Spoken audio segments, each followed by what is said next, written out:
조금 전에 더불어민주당의 윤건영 당선인과 인터뷰 가졌는데요. 이번에는 미래통합당 당선인 한 분 만나보도록 하겠습니다. 경북 김천에서 재선에 성공한 송원석 당선인 전화로 만나보겠습니다. 나와 계시죠? 예, 안녕하십니까. 네, 송은석입니다. 네, 축하드립니다. 예, 감사합니다. 네. 자, 이렇게 되면 이제 재선 의원이 되시는 건데요. 네. 자, 이제 다시 여의도에 이제 입성을 하시면 주로 어느 쪽에서 어떤 쪽에 좀 집중을 해서 의정 활동을 하고 싶으신지 혹시 좀 계획은 세우셨습니까?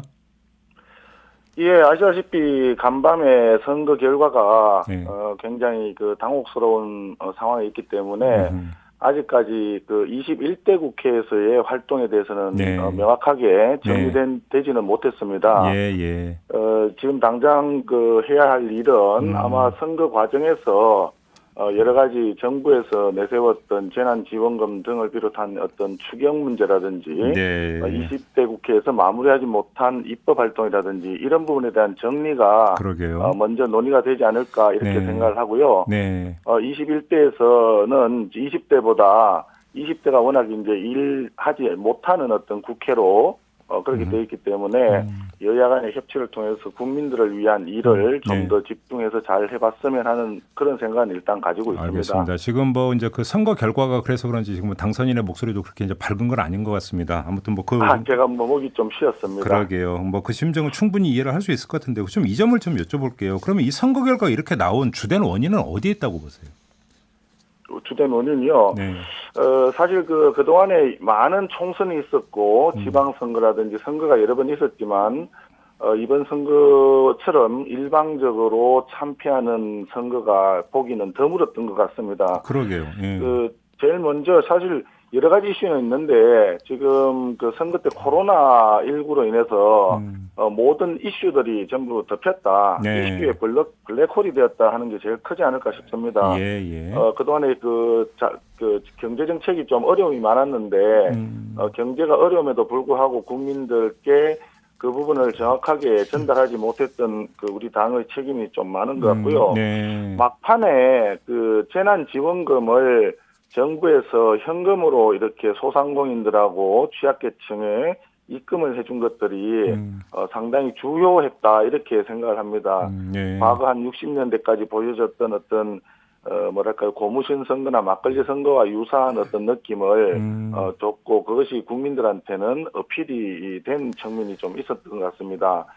그런데 반면에 이제 우리 당에서 공천 과정에 조금 부적절한 측면들이 노출이 되어서 국민들께 좀 실망을 주었고 또 중간에 일부 말실수 때문에 국민들의 마음에 어떤 상처를 줬던 부분이 국민들한테서 민심을 얻는데 우리가 좀 실패했던 부분의 일부분이 되지 않을까 생각합니다. 그래서 결과적으로는 전체적으로 우리 당이 잘못한 부분이 많겠죠. 네. 예, 그 부분에 대해서 반성하고 처절하게 반성하고 뼈를 깎는 어떤 자기 성찰이 필요한 시점이 아닌가 생각을 합니다. 알겠습니다. 이제 당장 내일이 이제 문제인데요. 지금 황교안 대표가 그러니까 간밤에 이제 대표직 사퇴를 선언을 했고요. 이렇게 되면 이제 당 지도 체제는 비대위로 전환이 돼야 된다고 보세요? 대표가 지금 사퇴를 했는데 지금 현재 제가 기억하기로는 우리가 통합을 하면서 당헌 당규에 8월 달까지 전당대회를 하도록 아마 그때 규정을 했던 걸로 제가 기억을 합니다.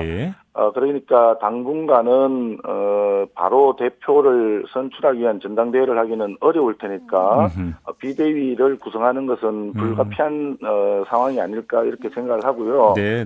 당이 무엇보다도 중요한 거는 빨리 우리 당을 추스려야 된다 하는 게 중요한 포인트일 것입니다.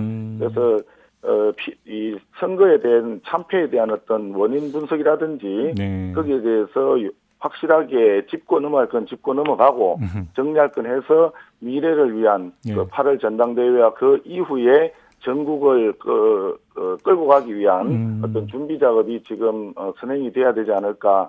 물론 전체적으로 지금 선거가 바로 끝났기 때문에 지금 모든 걸 다 하기는 참 어려울 것입니다. 그렇지만 그럼에도 불구하고 우리를 지지해준 국민들의 목소리를 또 대변해야 되는 것이 우리 국회의원 또 우리 당으로서는 해야 될 역할이기 때문에 충분히 그런 역할을 하기 위해서는 노력이 조금 더 필요한 상황인 걸로 저는 생각하고 있습니다. 그러니까 여기서 관심사는 그렇게 되면 비대위원장을 누가 맡느냐인데 지금 일각에서는 김종인 선대위원장이 비대위원장을 맡는 카드가 이야기되는 것 같은데 어떻게 생각하세요?